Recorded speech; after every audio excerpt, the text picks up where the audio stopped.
many women learn very early on that our worth is tied to how we can serve others. And so today we're asking the question, how do I know I'm enough, even when I'm not taking care of everyone else? And joining me today is Libby Ward. She's a speaker, author, creator, fierce advocate for women, and the author of this amazing book, Honest Motherhood, on Losing My Mind and Finding Myself. And you can find experts aplenty on Instagram telling you how to do mom life, how to guru yourself out of things. But what resonated for me with her Instagram page and her story is that she is just like us. She is a mom that's trying to pack lunch and remember a theme day and all of the other things. And so today we're talking about motherhood, people pleasing, overfunctioning, self-worth, and also how the heck do I claw a little bit of me back in there among the list of stuff to do. So Libby, I'm so glad you are here. Thank you. Gosh, thanks so much for having me. I'm looking forward to this. Awesome. So the thing that jumped out to me when I started reading your book was you created the thing you needed on Instagram. And so you said that you couldn't find honest conversations about motherhood. What was missing when you were, because you're further ahead of me on the mom game, what was missing for you? I mean, what was missing for me was a realistic depiction of what it actually looks and feels like to be a modern day motherhood. And also this idea that two things can be true. It seemed like you couldn't admit that motherhood was hard without it also meaning that you didn't love your kids or you didn't love motherhood. It seemed like you had to choose one or the other. And I mean, before I started sharing online, and I started on TikTok actually, because I thought that no one would find me and that could be like my secret little place to tell the truth. Right. Whenever I was on social media, I just remember being filled with shame that like I couldn't do it like other moms, that the motherhood I was seeing online was not the motherhood that I was living. And despite the beautiful moments, my nervous system was fried a lot of the time. And no one else seemed to really be talking about that, either online or really in my real life. You know, I had like a friend that I was honest with, but it seemed like when the moms I saw at school pickup or at daycare or at church or the different places in my life didn't really share the hard parts. And that was a very lonely and isolating feeling that for a long time told me that there was something wrong with me for struggling. Yeah, I completely resonated that. I suffered from postpartum depression and anxiety really, really bad. And I just remember thinking, why am I so broken? And God, you forgot to give me this peace that you gave everybody else. And like that shame and that guilt. And it's so funny you mentioned both things can be true, because that was almost the title of this whole podcast, because I say that grief and growth sit at the table together. And so, nobody was really talking about it's okay to hold more than one feeling at the same time. And they both absolutely can be 100% the truth. So why do you think women feel abnormal when they're actually experiencing something that you now talk about a lot, and I think more people are talking about, but that's incredibly common? What do you think adds to that feeling of abnormality?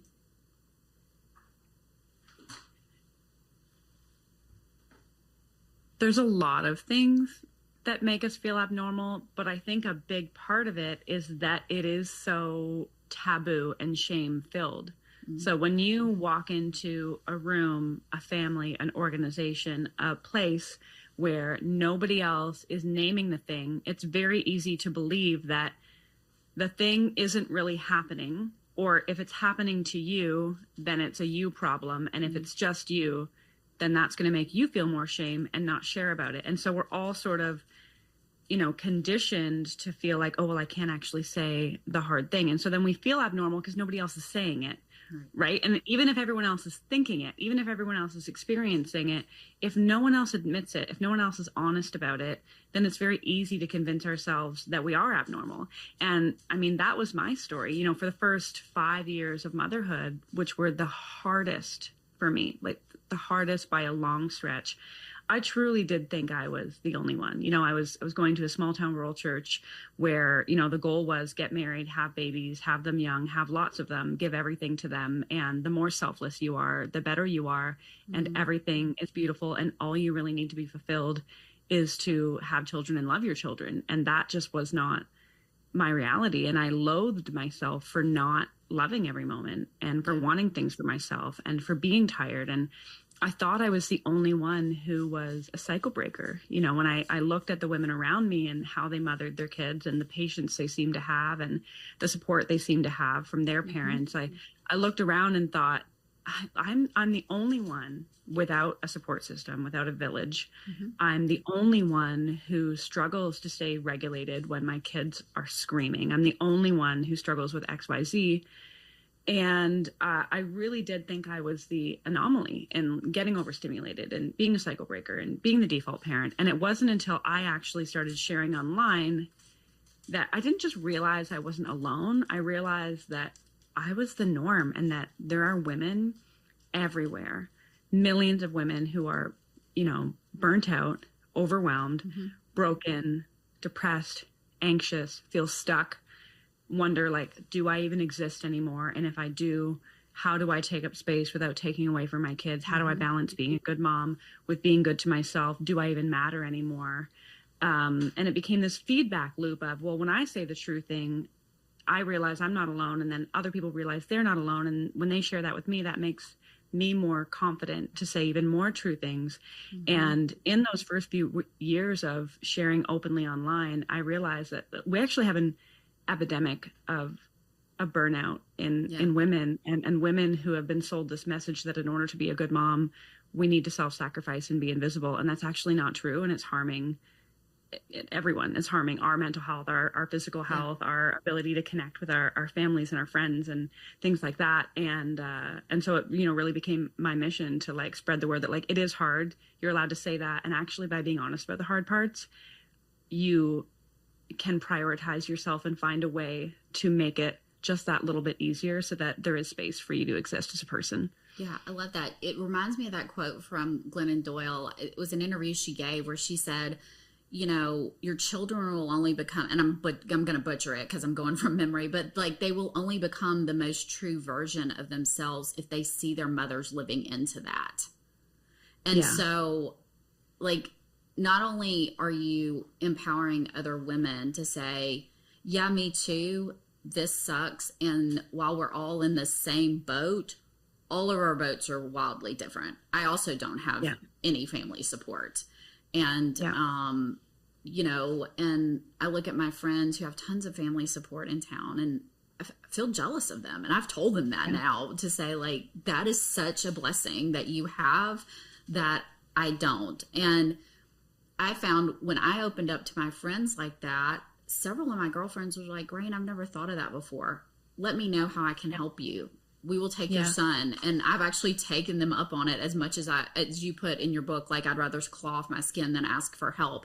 There have been times where I've had to say, I have no other options. Can I cash in this chip, please? So it's helped me by being truthful. So one of the most powerful lines in your book that I love, you're talking about your daughter, Ellie, and you say, she mattered simply because she was a person, no questions asked. When had that stopped being true for me? And I sat with that for a long time because for me, it wasn't just when I became a mother. I started kind of unraveling and saying, happened to me really early. So when do you think women actually stop believing that? Or do you think society conditions us even before we have children? What do you think about that?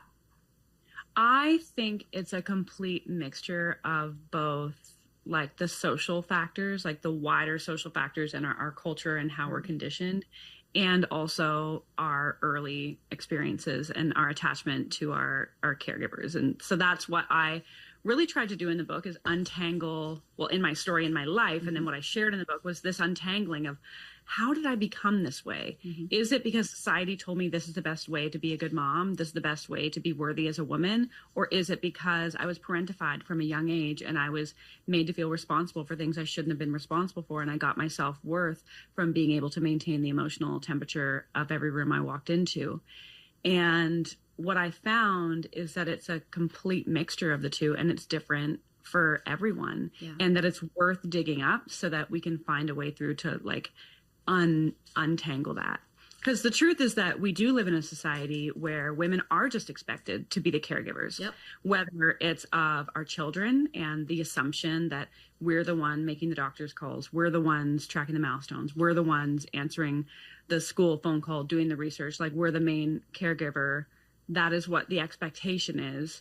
And also even of our parents, you know, like I shared in the book, like I was caregiving for my parents from a very young age. And I was caregiving for my parents when I had babies and toddlers. And so not only did I not have support, but I was also giving that support. And there is this just assumption from the world that that's a woman's responsibility. I mean, I know, you probably know, I know countless families where when parents start to age, it's the daughters. It's the daughters who take it on.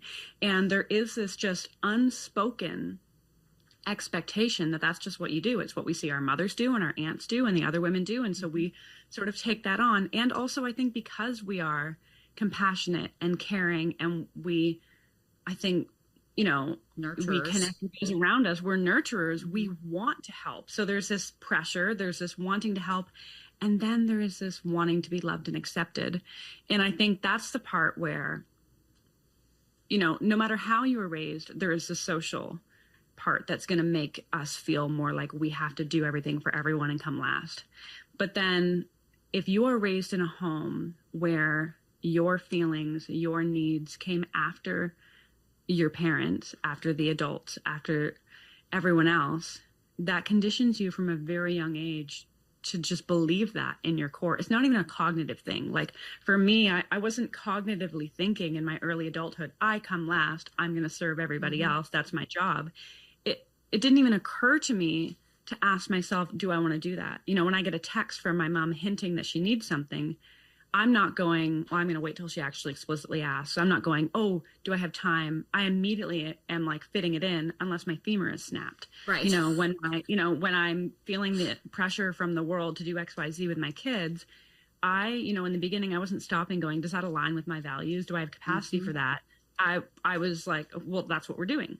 Yeah. Unless, you know, I was hospitalized. It's like there's like this deep desire to make other people happy. And when you're raised in like a dysfunctional household, if you have parents who were emotionally immature, who put a lot of responsibility on you, then that just becomes ingrained in you. And then you compound the social factors and it becomes so easy to attach your self-worth to what can I do for other people? How many plates can I keep spinning? And if I can't spin the plates and if I don't make people happy, then who am I? I'm not worth anything. Who am I? Yeah. Am I even, what's the point? Yeah. Right. Yeah. And then, I mean, I knew you share in the book that you grew up in the church. I did too. I grew up in a very strict Southern Baptist church, and you have that layer. I think you then compound that if you did grow up in a church environment, well, there's so many good things that can come from that. You also see these women being modeled in a way where the men just show up to the potlucks. Yeah. The women have put that shit on, right? And the men just show up and enjoy. And then even down to the vows of in sickness and in health. I had a friend mention to me a few weeks ago that she said that vow is really a patriarchal vow because women are the nurturers and the caretakers.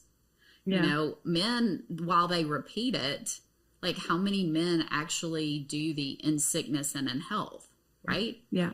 And so, I mean, statistically, when women get sick and they are like terminally ill, men will leave them, right? Like statistically, like if you look at like what happens, if you actually look at when women get really sick in a marriage and when men get really sick, the women stick around and care for him and then the men often will like check out. Like Yeah. that's just like an actual like data statistic. Mm-hmm.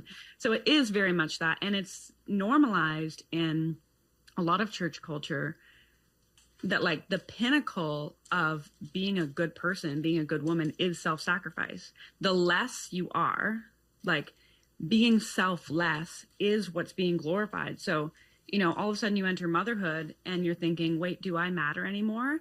And it's this weird thing where it's like, I want to matter, but then it's also framed as like sinful that you should want to matter, because the whole goal is to not have a self. But then if you don't have a self and you don't meet your needs, you actually can't show up for your kids the way you want to. And so that is like the mind cluster F that I entered, that I was like, wait a second, I have been spending my whole life putting everyone ahead of me. And now all of a sudden I am snappy, resentful, full of rage, exhausted, feeling guilty for even wanting to sleep, for wanting to go to the bathroom alone, for wanting to go to the grocery store alone, feeling like there's something wrong with me for wanting to meet my needs, when really like those are human needs. And so, yeah, you compound society with our childhood experiences, with a church environment where that's glorified and all the women just toe the line. It's easy to feel crazy and like you're the only one. Yeah. And it's just completely normalized. And the guilt is so heavy.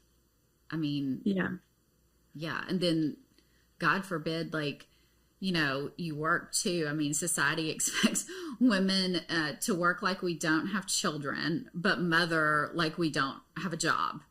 You know, and so you throw that in there too, and it's like, okay, Susie, I'm so glad you planned the Easter egg hunt for 10:30 on a Tuesday morning, but for those of us who are working and you're, you know, begging for volunteers, like, Susie, I'm going to need you to check yourself because your boat's different than mine, right?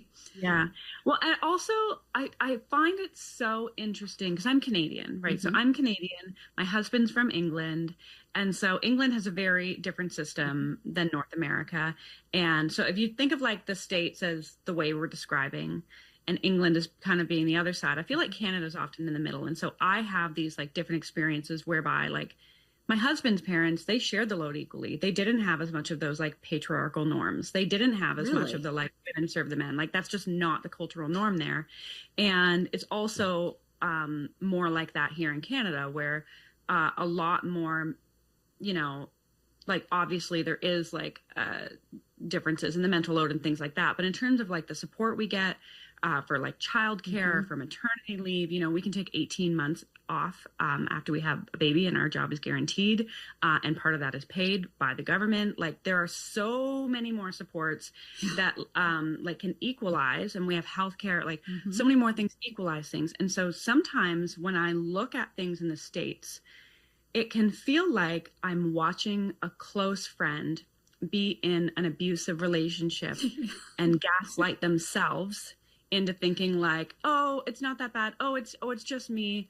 Oh yeah. Like, you know, it's bad and you know, it's not fair, but because I say you, like I'm thinking of like American women in general, because that's all you've known. And because that's what so many other people know, it's hard to even like imagine it being different because you're in the abusive relationship. It's like, you know, it's bad, but like, you don't even realize like how bad it is and how much it's messing with your head unless you're like out of it. And so sometimes it feels like I'm watching this and I see these videos sometimes online of women who have to like drop off their 6-week-old or their 12-week-old at daycare. And it breaks my soul. Like it just shatters. It just like shatters me. Not in a judgmental way, because like your system like forces you to like choose either like you leave your 6 or 12-week-old or you leave your career that you work so hard for, what, you know, but it just like shatters my heart. And I just think like that is not something I ever have to consider or think about. And I don't know, all of that to say, it's so interesting to look from the outside and see how easy it is for women to gaslight themselves. And then you do feel guilty for taking care of yourself because everybody else is playing along. And it's like up here and, you know, in England and, you know, we know so many, like there are more women who are doing things for themselves. And so it's easier to sort of be like, no, like I am going to do this thing for myself. So it's interesting to see the different dynamics and like even the cultural differences within North America.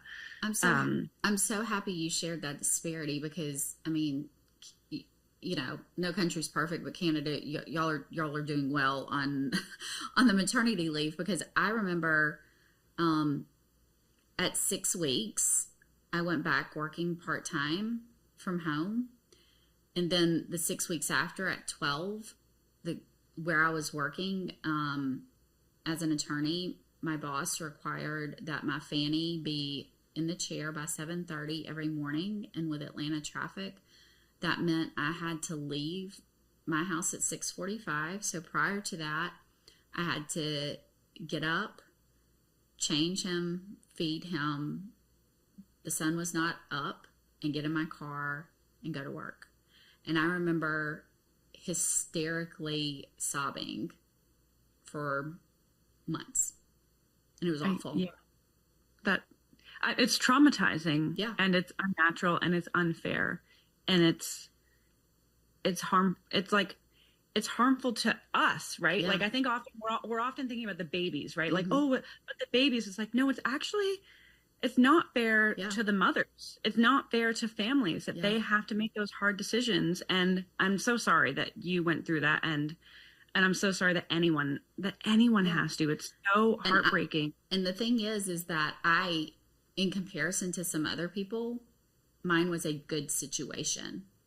Yeah. And I say good in quotes. And I look back at that time and I'm like, how did I even do that? You know, and you talk about in your book that when you were kind of unraveling things and starting to seek mental health, that, you know, you thought trauma was like going to war or going, you know, losing a limb or, you know, something devastating. But I think what you've hit on is that these things in motherhood that are ultimately not fair, that live in our bones. Like, I will never forget that car ride. Like, even now, if I let myself go there, I remember how it feels driving in. Like, that's trauma that's stored. It is. And it comes up as rage sometimes, and I don't even realize it. Like, I'm just mad. Yeah. Well, I mean, I'm going to botch this, but they say like trauma is this like feeling of not being in control, right? Like having something harmful happening and being like, you're not in control of what's happening and you have no power, you know, and you feel isolated and lonely. And that is exactly what it is when you like you force women to make these like difficult decisions because there's nothing else to support them. Like, you really do feel powerless. It's like, I have no other choice but to do this. And so then we end up blaming ourselves. Yeah. Even though it's not our fault. So I will say my story has a good ending, because now I work for a place that is so wonderful and grace-filled. I work for a boss who, his parents are actually from England, and so he is very so he's very when I'm like, hey, I gotta, like, my son has a thing, and he's like, no, go do that, like, I know you'll get your work done. And so as hard as that was, it was definitely a catalyst for me to say, I don't know what else is out there, but I'm not going to sit in my yuck, and I'm going to figure something else out. Yeah. You know, and so my story does have a really good ending in the fact that I used that rage as fuel to say, oh, hell no, I'm rewriting this shit. Like, I don't know what it looks like. So and good. I will say, like, good for you. That is amazing. And also it just reminds me of how many women do this, right? Like, as women, we're so hard on ourselves and we beat ourselves up, but every mom listening to this will have had their own version of that. Like, I looked at what was happening and I had to decide for myself how to make it better. And I don't think we give ourselves enough credit for navigating a system that is meant to oppress us. Like, for navigating, okay, how do I make this life work for me? How do I figure this thing out, whether it's a new job, whether it's childcare, whether it's working something out with, like we get shit done. Yeah. Right? And it's like we're able to problem solve so many things. And I don't think we give ourselves enough credit for like the mental gymnastics and the work that goes into like, okay, how do I make this work? Yeah. So kudos to you and to like every mom listening who's had to figure out, okay, what do I have to do? now. And keep the tiny human alive, and also make lunches. Right, and make lunches, and also keep your real job while you're like hustling to figure out, okay, what is my next chess move? Because while reminding your husband to get a present for his mom for her birthday. Right. Or any other thing, any other task. Right. Yeah. So when I was reading your book, I talk about this a lot with my girlfriends, is this idea of the strong swimmer. You never realize that the strong swimmer is actually absolutely drowning, because she is so efficient. She is kind of like you talked, and I want you to talk about the first part of your book, you know, how you were doing all the things and you're showing up, and she is completely fine. I say that the word fine is the other F word, because if anybody says they're fine, I'm like, are you? Because when I say fine, it's usually not fine, but she's barely keeping her head above water. Tell me about how that looked for you, and because I want listeners to hear who are listening, like, what kind of made you first say, I think I can feel better and I think I can handle this better? If you don't mind sharing a little bit of your story. And I don't want to spoilers, but just, you know, if somebody's listening, like some tips they could have from you. Yeah. I mean, there's two sort of bigger breaking points in the book. I think I'll share the second one. Okay. So, I mean, my kids were 3 and 5. And if I can paint a picture of my life, it would go something like this.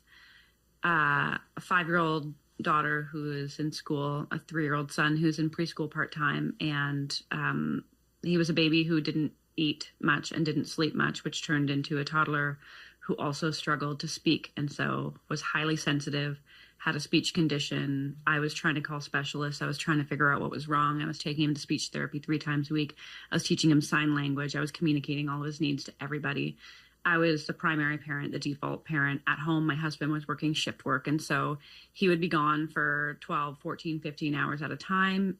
It was never regular, 3 days, 2 days, 3 days, 2 days, weekends, nights, days. And so I knew that it was me all the time being on. Like when he was home, sure, he would be helpful, but I was the one that was carrying the mental load for everything, for the appointments, for school, for doctors, for absolutely everything. And I also had 2 parents who were separated, divorced, had been divorced, most of my life. Neither of my parents worked or drove.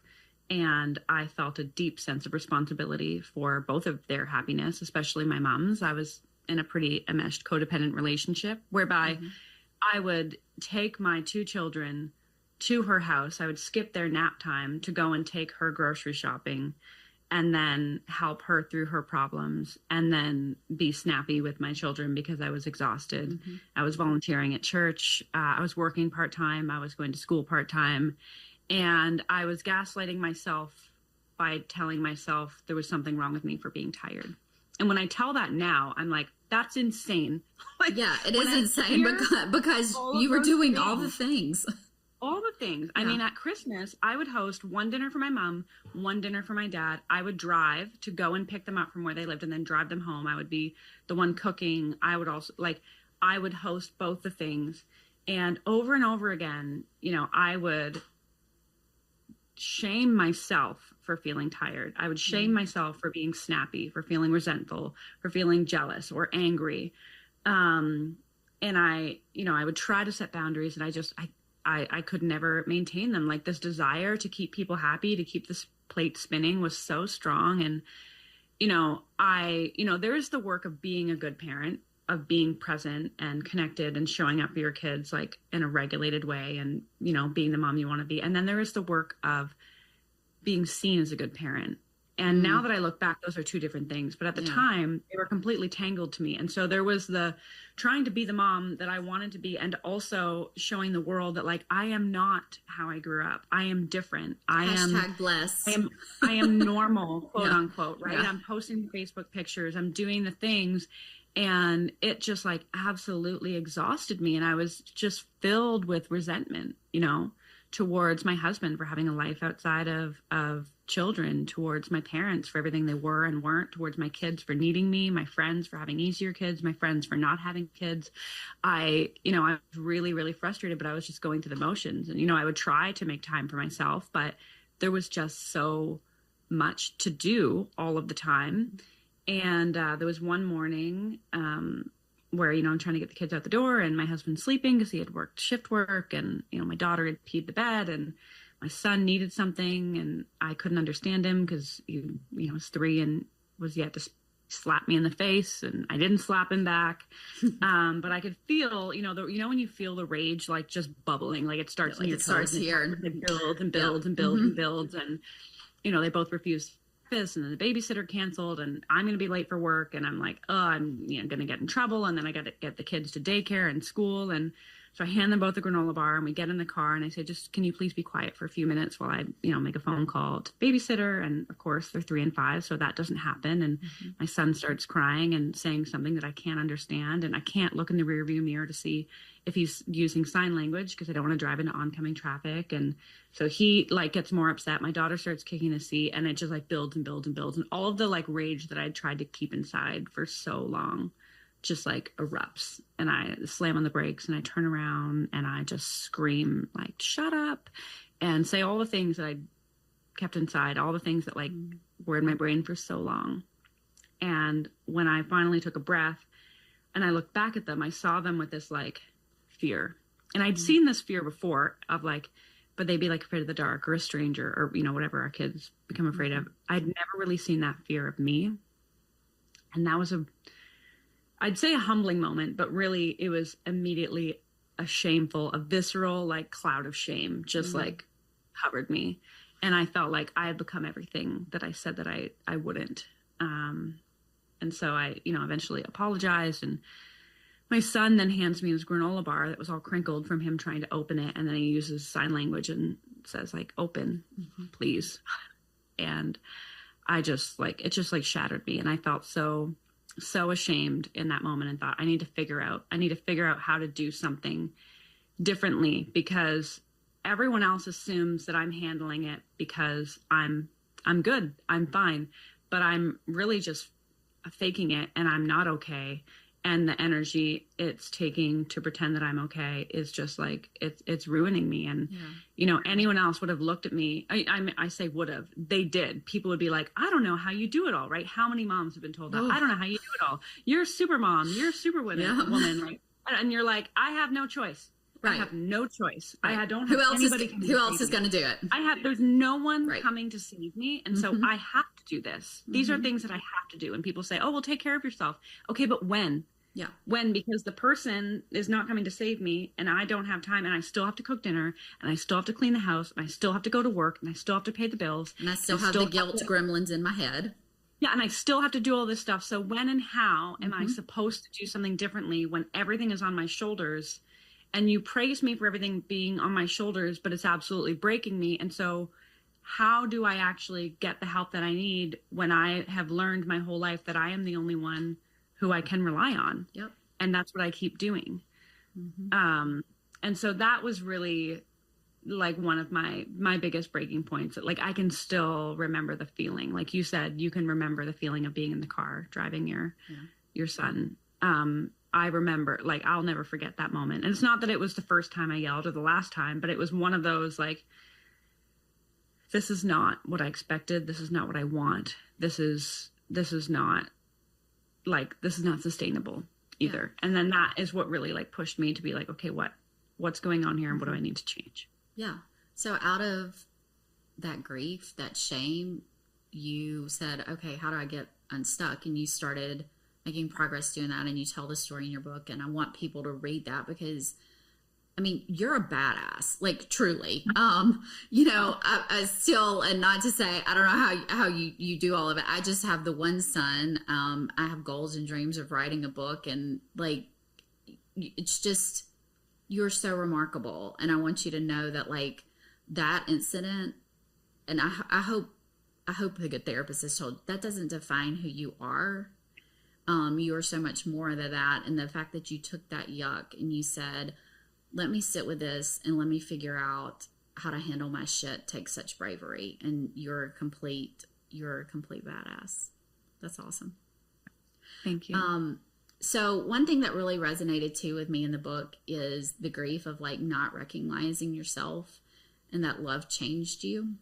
The same thing happened to me, if I'm being honest, still happening to me now, you know, a little over 18 months since my mom passed. Is the grief is just the love with nowhere to go, and I'm still trying to figure out and how to recognize myself. And even before my mom passed, she was not available to help me. And I think another quote from your book is, I didn't realize how much I needed my mom to feel like a mom until I became one.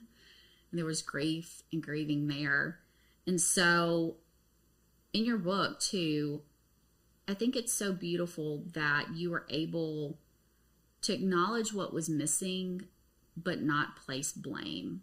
And I think that's really encouraging. How did you get there? It was,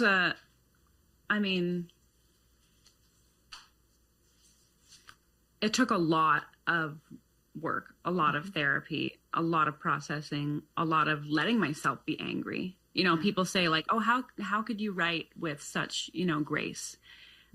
Number one, writing is the most, you know, you get the best version of me on my best day in my writing, because I can, you know, I can edit and really truly explain what in my best moments I do feel, which is that so many things can be true at the same time, that she may have done the best she could, and also it wasn't enough to give me what I needed and caused harm that I'm still undoing.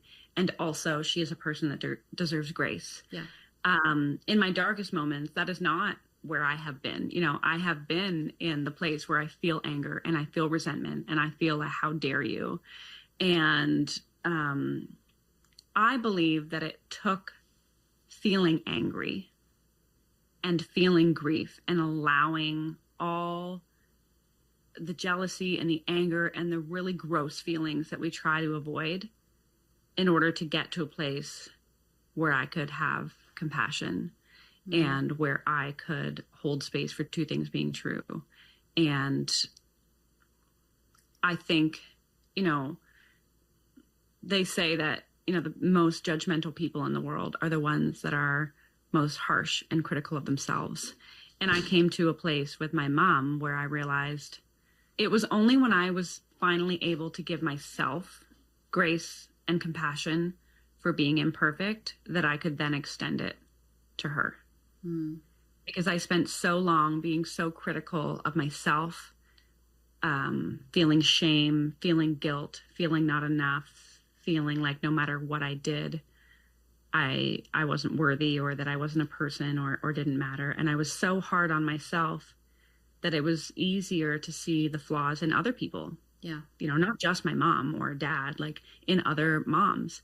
And I have found this strong, extremely strong connection with the level of healing in my own heart and compassion for myself in relation to how I perceive other people. Yeah. And what they do and why they've done different things. Right. And it not being about being good or bad or being selfish or selfless or what their intentions were, but really like people make decisions and people show up for us in the way that they show up for us based on their life, their circumstances, what they know, what they're willing to face.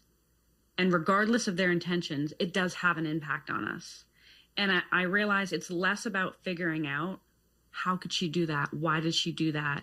She didn't love me, or whatever it was. And more about me just accepting this is what the impact was. And this is what I have to unlearn in order to show up for myself and give myself grace. And it was through that and taking a break that I could then look at her and every other mother in the world and extend them the same grace and compassion that I had finally learned to give myself. And that was like a 10-year journey. So to say, how did you do it? It took a really long time. It took feeling the feelings, facing the hard feelings, and then acknowledging that there are so many things that are true at the same time, and that we're all just people figuring it out as we go along. I think that's beautiful, because a lot of what we hear, I think, are the loudest voices, right? Is the idyllic mother Martha Stewart doing all the things. Yeah. She's perfect. Or, and I can't remember the person who wrote the book, but you know, she wrote the book, I'm glad my mother died, or something like that. And Jeanette McCurdy. Yes. The villain, right? And the truth is a lot of moms and parents, we're all somewhere on the spectrum. We're not all good. We're not all bad. And, you know, I think by digging through some of my stuff in therapy and through a podcast, because like, that sounds like a good idea. Let's just, you know, put all your shit out there, Ryan, you know, but sitting and realizing I now have so much more compassion for my mom and what she did,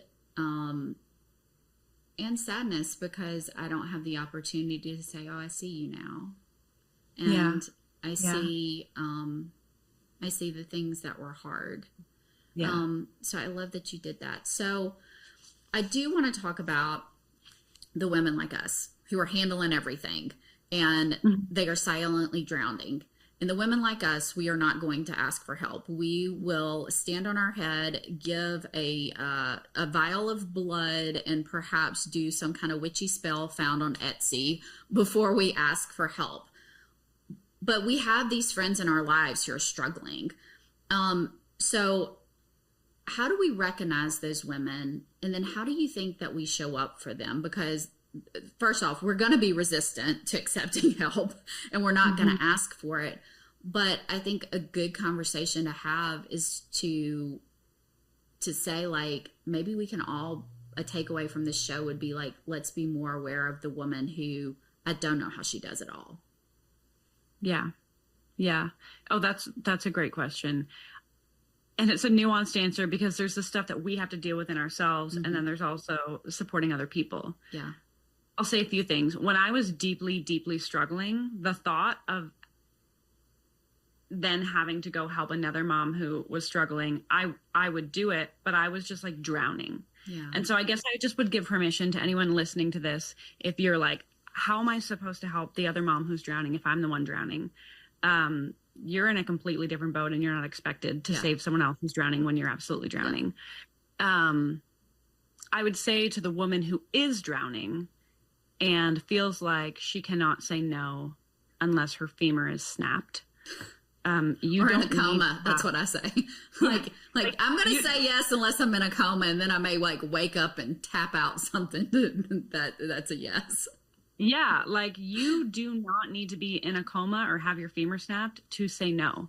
You do not need to write a dissertation on why you shouldn't be hosting Thanksgiving dinner. If you just simply do not have the capacity, you can do that and you will survive. Changing, disappointing people, not living up to the expectation you have of yourself or other people have of you. And you're the only one that has to deal with either the benefits of prioritizing your capacity and well-being, and you're also the only one that has to deal with the consequences.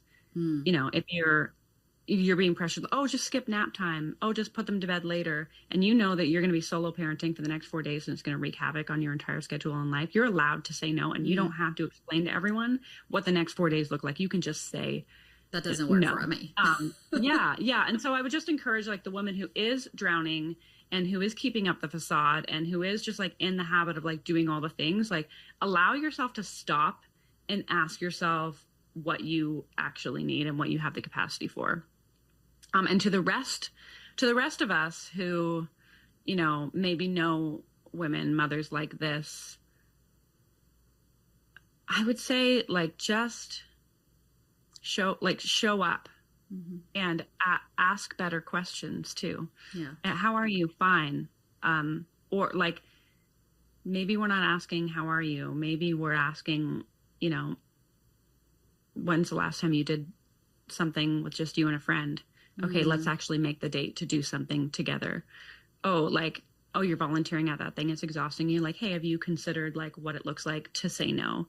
You know, and like challenging one another and like, maybe you don't need to wait till you're in a coma to say no. Like there's so many women who, you know, we wait until we're burnt out or we have a chronic illness before we finally let ourselves rest. We feel like we need to earn rest. Rest and sleep is not That shouldn't be a luxury or a privilege. It's like a human need. Yeah. And like you deserve to have those needs met, just like your kids deserve to have those needs met. And you shouldn't wait until you're broken to like acknowledge those things. I love that idea of asking better questions than simply of how are you, or acknowledging, oh my gosh, you just ran the entire bake sale. What are you doing to reward yourself? Yeah. Someone asked me the other day, it was Thursday or Friday, and it was someone I had just met, and she was like, what are you doing just for you this weekend? She didn't say, what are you doing this weekend? She's like, what are you doing just for you? And there was 5 other women. They turned their heads and they were like, wow, that's such a great question. And then we all started thinking laundry, grocery shopping. Yeah. And then the thing is, it shifts your mind, because I think our minds automatically do go to laundry, grocery shopping, signing the forms, getting the things ready, blah, blah, blah, blah. It forces you to put that in a box and go, what am I at? Oh, what have I intentionally planned just for me? And the answer most of the time for a lot of women and mothers is absolutely nothing. Right. Like we're not doing that. And it's like, just like changing the pattern of assuming that we come last to cognitively going, oh yeah, what are my needs? Oh, wait a second. Oh, I haven't seen a friend in 3 months. Yeah. Oh yeah, maybe I could do that thing. Yeah. I love that. I love asking better questions. Like for me, that is like the gold nugget of this show right now. So for the woman listening who believes that her value comes from taking care of everyone else, what's the one thing you want her to know after she reads your book? I want her to know that her value does not come from that. Her value and her worth and her deservedness, if that's a word, of being well and whole comes from existing, from being a person, not from being a mom, not from doing things for other people. Simply because you exist, you deserve to have your needs met. And also, the world is going to tell you the best ways to do that. And what I learned in my journey is that I'm the only one with all the information I need to decide how to make it that little bit better, that little bit easier. I'm the only one that knows how much I slept last night. I'm the only one that knows my triggers, my nervous system, my kids' needs, my needs. And so I get to decide what I'm going to lower my standards on. I get to decide. I get to make the list of here's what's on the list today. Here's what I can outsource. Here's what I can take off of it. Here's what I can do a crappier job at. For the mom who feels like there's nothing I can take off the list. Okay, what can you do a crappier job at so you can give yourself a little window of time for you and practice just making that little window. And so I want any mom listening to this to know that like you matter simply because you exist, and you can make it better, and you can make time for yourself, even if it's just a little bit, and you deserve that. Oh my gosh. Something I needed to hear today. Thank you so much. So before I let everybody go, I have fabulous 5 questions, rapid fire, first thing that comes to your brain. Don't spend a lot of time on it. So what's a life lesson from your mom or grandma or another woman that has been influential in your life that you kind of look to a lot and think about?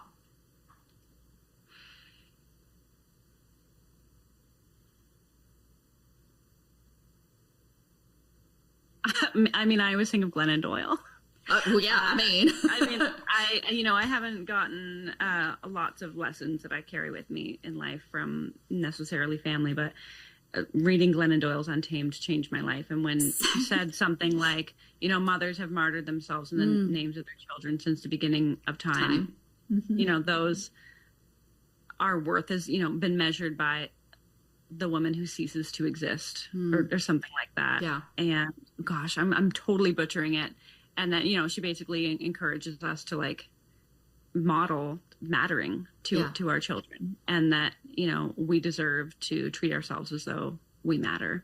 And yeah, I'm butchering that, but everyone read Untamed by Glennon Doyle. Yeah. I mean, it's that we all need to take. Yeah. I mean, it's one of my top 10 favorite books, and, I will absolutely lose my mind because I'm putting it out there in the universe when Glennon, says yes to be on my podcast. I will absolutely lose it because that book, for me was such a turning point. Like, yeah, I am a freaking cheetah.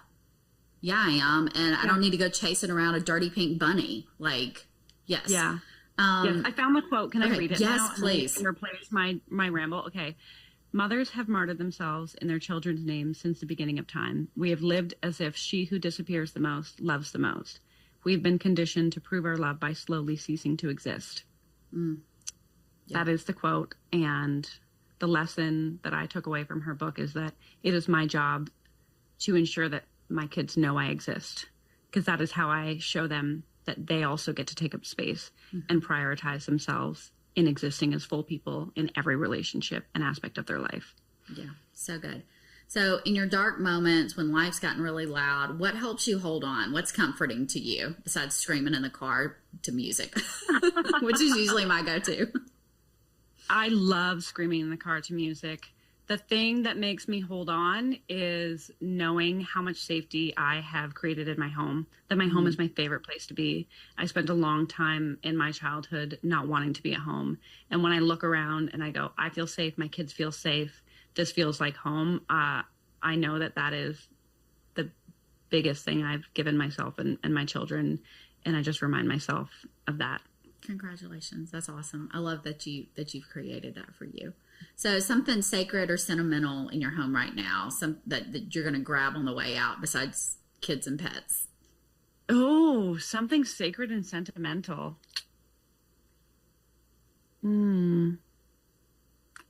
It sounds morbid, but my dad's ashes, he died 5 years ago. And I keep saying me and my brother are going to like go to a cottage and rent a boat and like spread them in the water because he loves the water. And it hasn't happened yet. And so every time I see my dad, his little box of ashes, I'm like, gosh, I need to do that. So it's by my front door right now. So I just imagine myself like grabbing it and running out. I get that. I would take, I have a small urn in my mom's. And so I think I would do that too. So if you're asking God one unfiltered question, and it can be timely of the day or just like a big thing you think about a lot, what are you asking? Why did you have to make the Bible so complicated? Because everyone's been fighting about it for a really long time. And that's completely illogical that it had to be that complicated. Yeah. That's the first thing that came to my mind. Yeah, no, I mean, yes, that. What's a phrase, quote, or something that you love? It can be a swear word. It can be profound. It can be practical. What's your kind of go-to Libby catchphrase? It feels hard because it is hard. Yeah. I like that. Yeah. Or just fuck this shit. I mean, yes. Like, both of them, depending on the day. And sometimes in the same breath. Yeah. All right. That's awesome. So tell people where they can find you on Instagram. If you're not already following her, your Instagram brings me so much joy. I have my Instagram so curated in the fact that it's happy people and real people. So tell people where they can find you on Instagram. I love that. It's Libby Ward. At Libby Ward is how you can find me. And TikTok is at Libby Ward Official. So come say hi. Yep. And her book is Honest Motherhood on Losing My Mind and Finding Myself. As an attorney, old habits die hard. So there's all kinds of notes and tabs. So this is a book you are going to want to buy and consume and give to your girlfriends. I already have friends on the list that are getting copies of the book. So I appreciate you being here.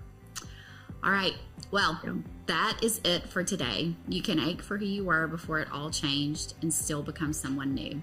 Grief and growth sit at the table, often passing notes when we're not looking. This tea, this time, this space is part of your healing, and it's part of mine too. You're not broken, you're just brewing. And besties, we do not gatekeep around here. If you heard this episode and you thought of someone who needs to hear it, be sure to pass it along to them and come back next Tuesday. Your seat at the table will be waiting.